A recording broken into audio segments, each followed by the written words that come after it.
Starting the session as it may be an issue with your connect.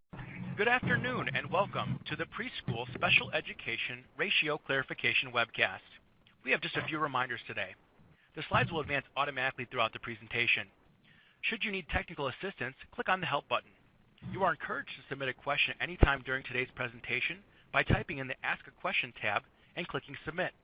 In order to stay within our time, we will not be able to answer all questions individually, but all questions will be reviewed to provide further guidance.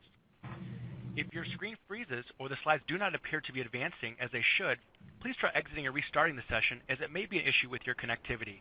I will now turn the call over to Dr. Wendy Grove, Director for the Office for Early Learning and School Readiness at the Ohio Department of Education. Please go ahead, Wendy. Thank you. Good afternoon, everybody. Thank you for joining us. We are going to launch right into the slides so that there is time in order to answer questions live. I will just say again that those questions we don't get to, we will follow up on with those who asked, and then those that we see duplicates of, we will include in a frequently asked questions, which will eventually get posted to our website, and we will have a communication about that. So, why are we doing a clarification? Why do we think this is needed? Well, the truth of the matter is we have multiple sets of rules and state law that guide our work in preschool. And so the department's licensing rules say that the ratio is 1:6 for children with individualized education plans, or IEPs, an additional staff member when 7 or more children are enrolled. And there is the Ohio Administrative Code citation there for you on the slide. And then the department's operating standards for children with disabilities says that the ratio of 1 teacher for 6 children shall be maintained at all times, and that a second adult shall be present when there are 7 or more children, including non-disabled peers enrolled in a class session. When such a discrepancy exists, the operating standards for children with disabilities is followed instead of the licensing rule. This statement is also in Ohio Administrative Code, and there is a citation for you. So we understand that the two places in rules which give guidance on ratio are not saying the same thing. But we do know that when the discrepancy exists, we follow the operating standards for children with disabilities. Now, the timing and clarification of this is not a new rule. I think that most of you do know that, but again, we saw an opportunity to clarify, to give guidance around this best practice and what the rules were intended on telling everyone. We acknowledge that previous guidance has been confusing and that we need to do some updating of both sets of these rules, which we will undertake in 2017. We also want to acknowledge that we understand the complexities of budgets and your staffing plans locally, and that the timing of this clarification could have been better. We understand that the clarification came once schools had already started and programs were underway, but understand that in preschool special education, we are implementing the Individuals with Disabilities Education Act and federal law and regulations around serving children with disabilities. And therefore, when we identify a potential area of confusion that could be identified as noncompliance, we are under obligation to try and clarify that confusion, which was what we were attempting to do in our memo that was posted September 28th. What we want to tell you today is that we will work with you to help you comply. And we will do this work through technical assistance, through guidance, through providing frequently asked questions and answers, and through guiding the work through identified noncompliance through the use of corrective action plans. So, who does this rule pertain to? This, I think, is the central message that may not have been understood at the time of the guidance. And so this rule pertains to preschool special education classrooms. And on this slide, we define what that is. A preschool special education classroom is one in which the lead teacher is licensed and is the staff person primarily responsible for providing special education services to the students on an IEP in the class. Now, to talk us through some examples of this, and we're going to get a little bit deeper and to give you that tangible help and examples, is Dr. Margie Spino, who is an education specialist in preschool special education here at the department. Margie? Hi, thanks, Wendy. So as Wendy said, I think the important distinction is between what is a preschool special education classroom and what is a general early childhood education environment.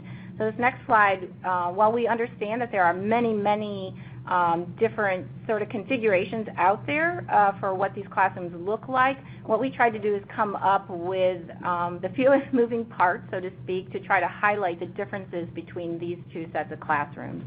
So in example 1, what we're looking at is if you have a dual licensed teacher, and by dual licensed we mean a teacher who is both licensed to provide early childhood education, general early childhood education, as well as preschool special education. And in that situation, if that teacher is the primary provider of IEP services for the 8 children with disabilities in her classroom, then according to the definition that Wendy just gave, then that would be considered a preschool special education classroom. And again, we're kind of working off the assumption that in most cases, the typical preschool special education classroom is one that has 8 children with disabilities and 8 typically developing peers. So again, if you have a dual licensed teacher in that situation and she is the primary provider of the IEP services for the 8 children with disabilities, that would be considered by definition to be a preschool special education classroom for the purposes of licensing and ratio. The second example then, again, we could have the exact same teacher. Again, she's dually licensed. She has an 8 and 8 classroom, so again, she has 8 children with disabilities in her classroom. But in the second example, there's an itinerant teacher who is coming into the setting and being the primary provider of IEP services. So what's important in this example is that dually licensed teacher then, if she's going to be the lead teacher, is really operating on the side of her general education license. So she's going to be considered to be the general education provider in the classroom. The itinerant teacher is going to be the primary provider of IEP services to the 8 children with disabilities. And again, what we would hope would be happening is that classroom teacher is also helping to support the services that are being provided to the children in those 8 children with disabilities. But again, that itinerant teacher is the primary provider of those services. And again, by definition, in this specific example, that would be considered to be a general education classroom. Again, because the lead teacher in that classroom is the general education teacher. So what does that mean then for ratio? Because the use of these definitions then has implications for both the maximum class size as well as for the ratio of adults to children in the setting. So again, if your lead teacher is a preschool special education teacher who's providing those primary IEP services to the children in the classroom, and then it's considered a preschool special education classroom. And in that situation, the adult-to-child ratio must be 1 to 6 for all children in that classroom, and that is including children with disabilities and without disabilities. So when we add the 7th child to that classroom, and it's whether that 7th child is a child with disabilities or a typically developing peer, with the addition of that 7th child, a second adult is required. And continuing with this, if a 13th child is added to the classroom, and again, whether that 13th child is a child with a disability or a child without disabilities, then a third adult would be required in that setting. And just, again, this ratio requirement of 1 adult to 6 children must be maintained at all times in a preschool special education classroom. So if we return to our examples of those 2 separate classrooms, we can see how this sort of plays out with thinking about how many adults are needed in those settings. So again, in the first example, with that dual licensed teacher being the primary provider of the 8 children with disabilities, again, if we have a total of 16 children in that classroom, 8 with disabilities, 8 without disabilities, we had said that this would be defined as a preschool special education classroom. And in that case, we would follow operating standards to help us decide what is the maximum class size as well as what are the adult-to-child ratios in that setting. And again, our rules tell us for a preschool special education classroom, the ratio is 1 to 6. and with a classroom of 16 children, we would need 3 adults. Moving on to the second example then, again, a dual licensed teacher, again with 8 children with disabilities and 8 children without disabilities in this setting. But in the second example, again, the itinerant teacher is being the primary service provider for those 8 children with disabilities. And we had said previously that this would be defined as a general education classroom. And in that case, if it's a general education classroom, we follow the licensing rules. And what we know from the licensing rules is we have a multi-age classroom, and by that I mean a classroom where we have children who are 3, 4, and 5 years old, and where we have more than one child who is 3 years old. Then we would follow the licensing adult-to-child ratio of 1 to 12 with a maximum class size of 24. And in that situation, licensing rules also tell us that we would, by following that 1 to 12 ratio, would need 2 adults in that setting. So now we're going to go back to Wendy, who will help us think about who can count for ratio. So what we have heard from many of you in the field is that you needed some tangible help. You needed to know exactly who could count for your planning purposes, also for coming into compliance if you are currently out of compliance, and quite frankly for even knowing if you are in or out of compliance. And so what we wanted to spend the next several slides on is to help you understand where you can go for information and who can count for ratio. So please keep in mind again that clarification was for preschool special education classrooms. But who can count for the ratio? Well, preschool staff members. And again, this OAC and the numbers, if you need to find those, they are all of our licensing rules and our preschool, the operating standards for children with disabilities are available on our ODE websites under those topics. You can also Google Ohio Administrative Code and this exact number, and it will pop right up for you. I've done it many a time. It's a very quick way to get to the rules. But here we go. Who can count for the ratio? A preschool staff member, and I'm going to read the definition so that you understand who these people are as they are defined in this administrative code, because this is what our licensing specialists operate from. So a preschool staff member is a preschool employee whose primary responsibility is care, teaching, or supervision of preschool children, and who is used to meet the child-to-staff ratio requirements. So again, their primary responsibility here is care, teaching, or supervision of the children.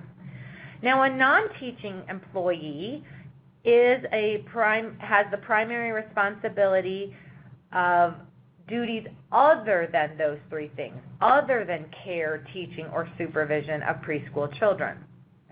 A volunteer is an adult not counted in the child-staff ratio, except those who are designated in an additional paragraph. And we're going to give you a little more detail there here in just a minute. But on the next slide, what we want to message here is that staff members that are used to count in the ratio must make sure that they have the proper documentation for licensing. Now, what is that proper documentation? So for preschool staff members, these are, again, those people whose primary responsibility is care, teaching, or supervision of children. They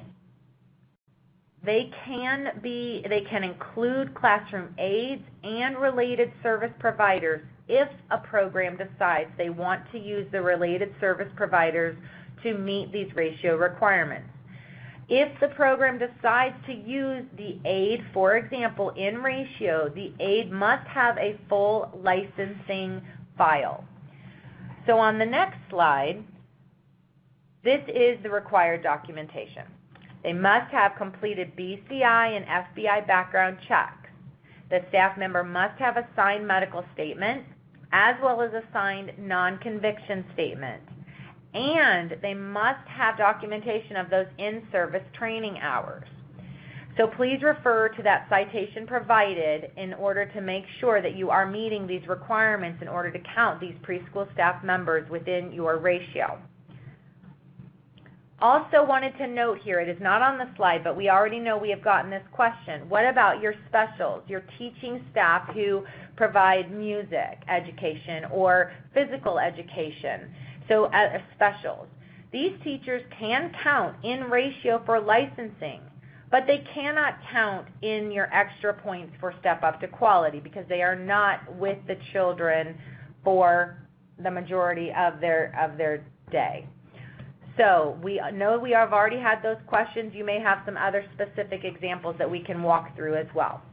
But let's keep going. How about our non-teaching employees?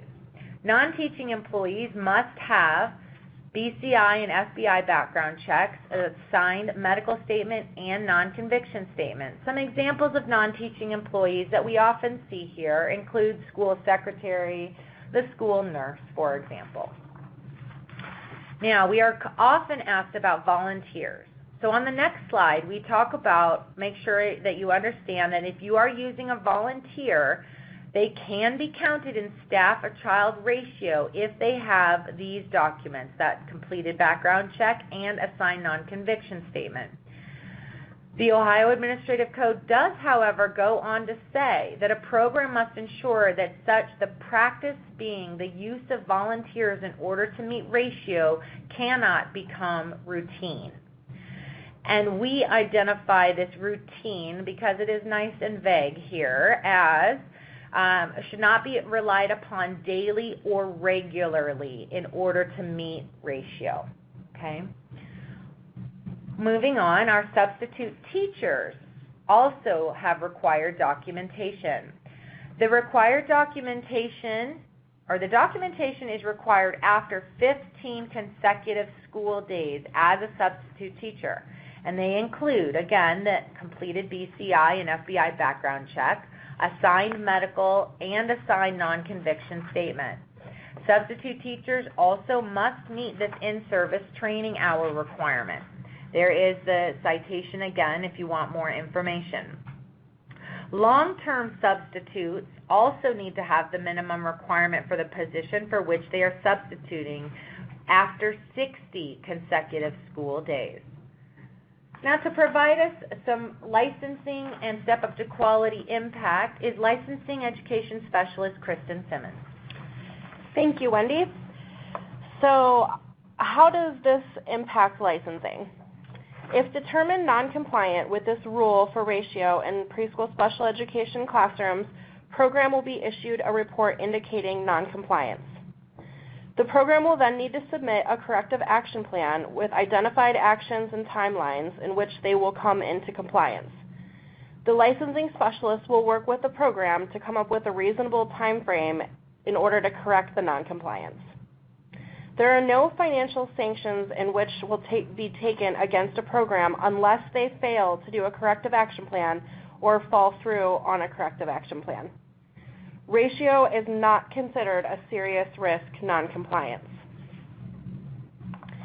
So how is ratio related to step up to quality?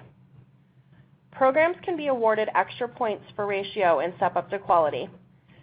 For preschool programs, up to 2 extra credit points are available for ratio. For 4- and 5-star programs, there are multiple opportunities to earn extra points within the different domains. In all areas of step up to quality, if licensing rules are not in compliance, extra points for the same area will not be awarded. For example, if a staff member is not done with the required licensing training, no extra points will be awarded for other professional development trainings. And the same is true for ratio. If a program is out of compliance for ratio and licensing, they will not be awarded the extra points for step up to quality. So we have our step up to quality and licensing consultants broke out by regions. Please feel free to reach out to any of them if you have any further questions or anything about your specific program needs. You also can email stepuptoquality@education.ohio.gov. Thank you very much to our presentation team this afternoon. Now is our time to connect with the audience to answer your questions. regarding the ratio clarification. Now, due to the number of individuals on today's call, we won't be able to answer each question individually, but we will do our best to answer as many different questions and cover as many different topics from the presentation as we can. We'll go through these questions now, and looks like we have our first question. In looking at clarifying these rules in the future, have you considered looking at the severity of disability in the calculation of the ratio, as in the school age? Margie, as a member of the preschool special education team, would you like to comment on that as something you're considering? Sure. It is also within operating standards currently that, and I don't know the exact language, but that mentions that, of course, you would consider the needs of the children in making your determination about ratio. So while we use a 1 to 6 as sort of our benchmark or guide, depending on the severity of the needs of the children, it's advisable for programs to think if they need additional staff in the setting in order to account for that. So that is already built into our operating standards, but that is certainly something that, as Wendy mentioned about reviewing and revising the operating standards, that we can begin to think about. And also, I'll just add, this is an opportunity as well. As you all know, children who are being served on individualized education plans must be served in the least restrictive environment. And so what that means and looks like for each child will be individualized. And so while we can certainly consider the severity of disability in a statewide rule around ratio, what I think is more appropriate is that every child's service plan is considered for him or her and their needs in the least restrictive environment. Thank you very much.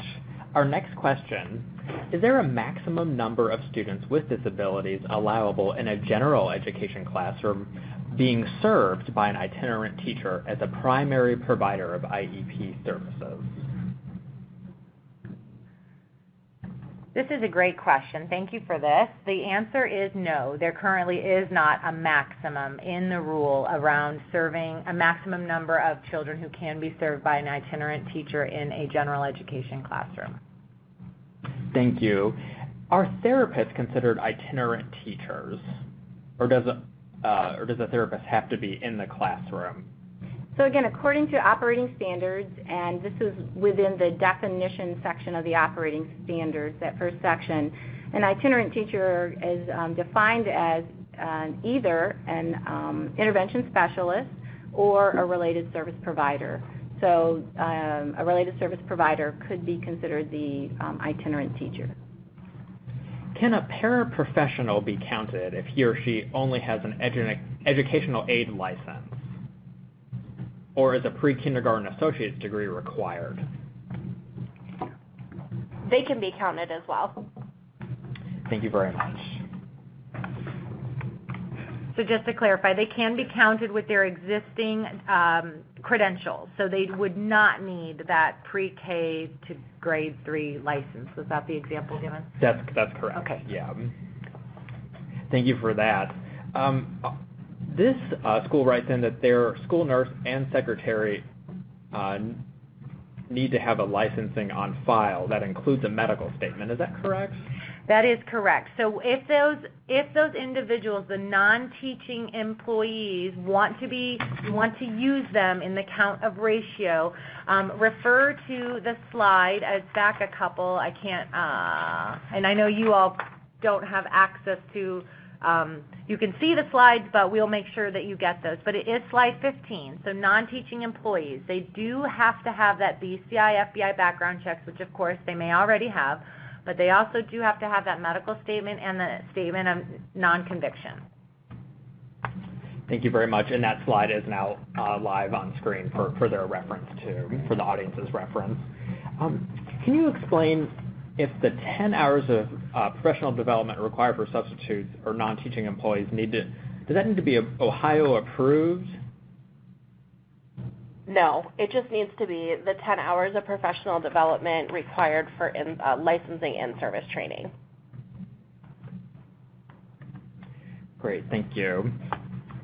This is regarding step up to quality. If we are using a substitute to meet the ratio in a preschool special education classroom, is the substitute required to meet the professional development qualifications as a regular staff member, i.e. taking the 5 hours of online courses and the 30 hours every 2 years? Yes, if substitute teachers are going to be they need to have the required documentation after 15 consecutive school days, and then if they're considered a long-term sub if they are there for 60 consecutive school days. Thank you. What a question regarding planning for this year and next year. If a district did not budget for the additional adults for the current 16-17 school year, is an action plan to meet the ratio for the 17-18 school year acceptable? This is a great question and one we did anticipate. And so what we will want to see in a corrective action plan is, yes, a timeline and action steps to get there.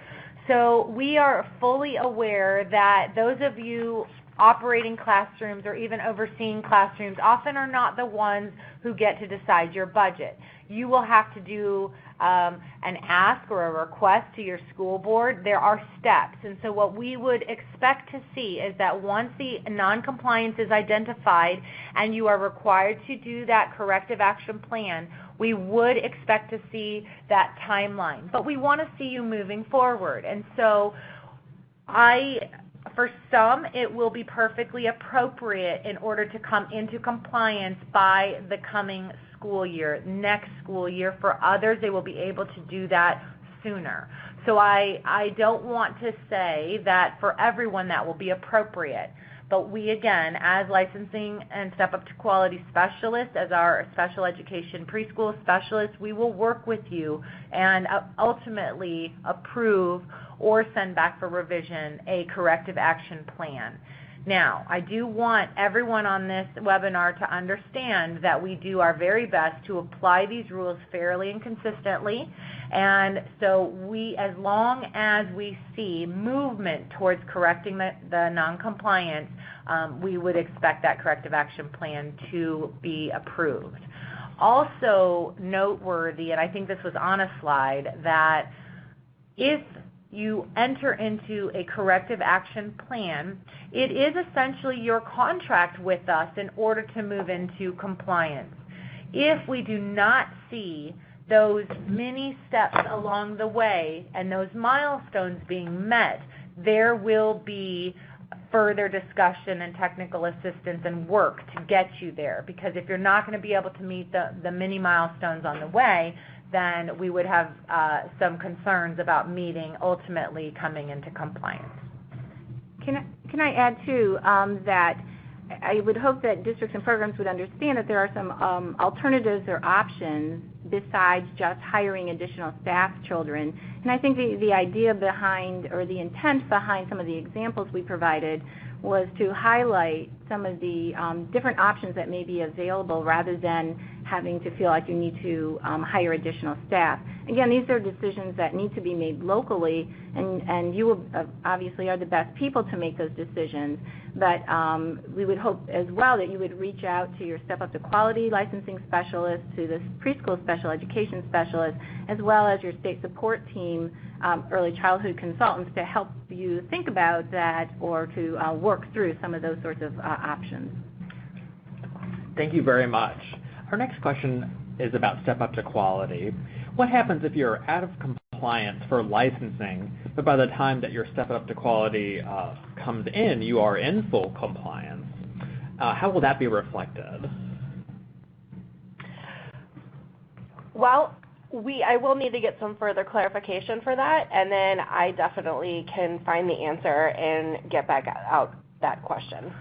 Excellent. And we do want to remind everyone that I'll put on the screen the email address for questions that we may not get to, or if there's further clarification needed from the presentation team, I'm putting that up now, so you have that information. And Dr. Riv, I believe you had a comment too. Yes, I just did want to say again that our plan as follow-up is not only to follow up with those questions that need answering, whether if they're specific, they'll go to the asker, but also to do a frequently asked question and answer that will be made publicly available on the website. So we will communicate with all of the participants for any outstanding questions that we leave on the table today. Thank you very much. This school leader wrote that they have a co-taught classroom with both a general education teacher and an intervention specialist. They just want to confirm what the ratios are needed to be maintained for that classroom. So again, that's co-taught, general education teacher, and an intervention specialist. Yeah, that's a great question, and it also it connects to teacher rosters. So if you maintain two separate teacher rosters, and we've heard of some situations where they would do that, where the general education teacher has her own roster with typically all of the general education students, the students without disabilities, and then the intervention specialist has a roster that includes only the children with disabilities. In that situation, you would need to make sure that you maintain the staff-to-child ratios for each of those separately. And it might be best to kind of talk to someone locally to sort of work that through. I know it gets a little bit complicated. But again, if you have two separate rosters, you would need to make sure you're following the general education licensing rules for a general education classroom of potentially 1 to 12 or 1 to 14, depending on the ages of the children. And then if the intervention specialist has their separate roster of the children with disabilities, then you would need to follow the preschool special education rules of 1 adult to 6 children. However, if you were to use one roster in that situation and have the general education teacher be the lead teacher for all of those children, and that the intervention specialist in that sort of co-taught classroom would be coded as an itinerant teacher, then again that would be considered, the whole entire classroom would be considered to be a general education setting, and then you would follow the rules for a general education setting, again either a 1 to 12 or a 1 to 14. Thank you very much for that. Are districts required to self-report if they are out of compliance? What a great question. Honestly, you have us sort of looking around. We do not have anything currently in place that makes that a requirement. So the answer is no. What I will say, and I'll take this opportunity to say, that if you know that you're out of compliance and you would like some help working through this, our state support team, early childhood specialists, as well as our team here at as licensing specialists and preschool special education specialists are more than willing to talk it through with you. And if you want to, remain anonymous or talk in the hypothetical, we all understand that. What we are not requiring that you self-identify as currently out of compliance. Thank you very much. We have a few questions with some specific examples. So I can go through a few of these, but I think the FAQ will probably be a better opportunity, especially with some of the more information that might be needed. But if this individual writes that they have a preschool preschool special education classroom. In it, there are 8 students with IEPs, and 4 are typically developing children. Are they in compliance with 2 staff members or not, because they have 8 IEPs instead of 6? That's a great question, and actually, again, we need to go back to the definition that Dr. Grove mentioned at the beginning of what is a preschool special education classroom. And in order to make that determination, we need to know what the credentials of that lead teacher. So I'm going to talk through, I guess, both scenarios. So if the lead teacher in that classroom is what we generally find would be a preschool special education teacher, one who has a license for that, and she is the primary provider of the IEP services to those 8 children with disabilities, then that would be considered a preschool special education classroom, and we would follow the licensing rules for that. So the maximum class size would be 16 with an adult to child ratio of 1 to 6. And so if we have 8 children with disabilities, 4 with typical development, that's 12 children, and the ratio of 1 to 6 would tell us that we would need 2 adults in that setting, so you would be fine. If, on the other hand, you had a general education teacher that was teaching that classroom, and you had an itinerant teacher who is providing the support for the 8 children with disabilities as the primary provider of those IEP services, even if it was a co-taught classroom with that itinerant teacher, then again, we would consider that to be a general education classroom, and you would follow the general education licensing rules of 1 to 12 if it's a multi-age classroom with 3, 4, and 5-year-olds in it.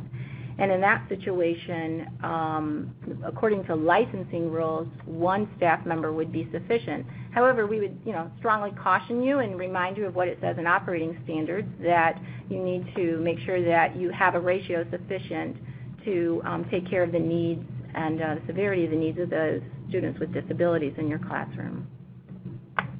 Thank you very much for going through both of those scenarios, and we hope that's helpful for the audience this afternoon. Dr. Grove, you touched upon this earlier, but we did have a few questions as to whether or not there would be an opportunity for a, quote, soft implementation upon licensing reviews for the rest of the year, so districts who are not compliant for licensing this year ensure that it can be fixed for next year. Thank you for this question. This really has been, I've had several people articulate that being labeled as non-compliant is very worrisome to our educators and our providers, and I want to acknowledge that. First of all, that we believe that those of you out there caring for children and teaching and educating children are trying to do the best that you can, and that you have been operating under some general knowledge, part of which we have been contributing to some confusion. And so I want to first say we expect everyone to be trying their hardest here and to be doing the best job that they can. However, we will not be supporting a soft rollout or leaving the non-compliance off of other, licensing reports. If we identify noncompliance with licensing or preschool special education, Ohio Administrative Code, it is our duty to identify that and work towards correction. That being said, I hope that you heard our message as well, that we want to work with you to get you into compliance. So there are no financial sanctions. While I understand that being identified or labeled as non-compliant in this area is disturbing and upsetting, we all want to work to fix it. And we all want to do that because it is what's best for children. And so there will not be any soft rollout. There will not be any looking the other way or leaving this non-compliance of ratio off of compliance reports. And so, but we will work with you in order to get a reasonable time frame with which to come into compliance on your corrective action plan. Dr. Grove, thank you. And Kristen, earlier if we had just had a clarification, if you could repeat some information that you shared about not receiving additional points for the ratio and or for those without the professional development. Yes, so in all areas of Step Up to Quality, if licensing rules are not in compliance, extra points for the same area will not be awarded. So for example, if a staff member is not done with the required licensing trainings, no extra points will be awarded for other professional development trainings. And the same is true for ratio. If a program is out of compliance for ratio and licensing, they will not be awarded the extra points for Step Up to Quality. Excellent. Thank you very much. For the audience, it looks like we do have time for a few more questions, but I do want to remind everyone on the call this afternoon that this session is being recorded and it will be available for playback early next week. So if you may have stepped away from your computer or if you just want to share it with one of your colleagues, that this recording will be available to watch and to view later, along with the resources that you see in your webcast console right now. Our next question, and we did have a few follow-ups to Margie from earlier, so just to try to cover as many of those as we can, and I'll try to paraphrase on behalf of the audience. How does a district differentiate a class from a preschool special education classroom or a general education class with an itinerant service provider? And before you start your answer, they're also asking whether there's an EMIS code or an SIS course scheduling code for that. But